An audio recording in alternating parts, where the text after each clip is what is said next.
अस्सलामु अलैकुम रहमतुल्लाहि व बरकातहू। दोस्तों, आज हम कुवैत की 3 बड़ी अपडेट आप लोगों के साथ शेयर करने वाले हैं। तो अगर आप कुवैत में रहते हैं और कुवैत के हालात वाक़यात से बाखबर रहना चाहते हैं तो इस वीडियो को आप शुरू से लेकर आखिर तक जरूर देखें। दोस्तों, वीडियो पसंद आए लाइक और शेयर जरूर करें। सबसे पहले दोस्तों बात कर लेते हैं, कुवैत में स्कूल जो है वो 3 फेज़ में खुलेंगे और हर एक क्लास में 15 जो बच्चे होंगे या 15 जो स्टूडेंट होंगे उससे ज़्यादा बैठने की परमिशन नहीं होगी। तो अभी कुवैत के अंदर स्कूल जो है वो दोबारा खोलने पर चर्चा जो है वो की जा रही है, क्योंकि अभी कुवैत के अंदर ऑनलाइन पढ़ाई चल रही है। लेकिन अब स्कूलों को दोबारा से खोलने की परमिशन जो है वो दी जा रही है कि दोबारा खोला जाए, लेकिन इसको धीरे धीरे जो है वो खोलने की परमिशन दी गई है। यानी कि 3 फेज़ में जो स्कूल हैं वो खोले जाएंगे और इस पर बताया गया है कि सबसे पहला फेज़ में 15 से ज़्यादा बच्चे जो हैं वो स्कूल के एक क्लास में नहीं बैठेंगे।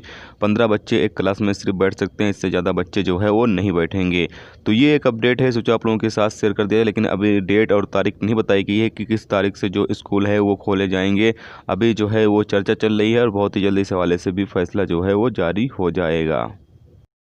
दोस्तों, अगली अपडेट यह है कि director general of civil aviation ने कहा है कि घरेलू कामगारों के लिए स्पॉन्सर द्वारा टिकट बुक करने के लिए एक आवेदन को मंजूरी दी गई है, जिसे NASS ग्राउंड सर्विस द्वारा प्रतिबंधित किया जाएगा। कुवैत एयरवेज और जजीरा एयरवेज पर उड़ान भरने वाले भारतीय घरेलू कामगारों के लिए टिकट की कीमत 140 KD से 160 KD तक होगी। अलंबा रिपोर्ट के मुताबिक फिलीपीन के वर्करों के लिए कीमतें 200 KD तक पहुंच सकती हैं। कुवैत एयरवेज के माध्यम से कीमतों को और कम किया जा सकता है। जजीरा एयरवेज फिलीपीन के लिए उड़ान नहीं भरती है। पहली योजना 7 दिसंबर से शुरू होगी और ये उम्मीद है कि 80,000 डोमेस्टिक वर्कर से आधे वर्कर कुवैत में तकरीबन 1.5 से 2 महीने के अंदर वापस आ जाएंगे। बाकी और जो डोमेस्टिक वर्कर होंगे उन लोगों को भी लाया जाएगा, जबकि बहुत सारे ऐसे डोमेस्टिक वर्कर हैं जिनका रेजिडेंस परमिट यानी इकामा और वीज़ा ख़त्म हो चुका है, जबकि कुछ नौकरानियां ऐसी हैं जो कुवैत वापस आने के लिए तैयार नहीं हैं।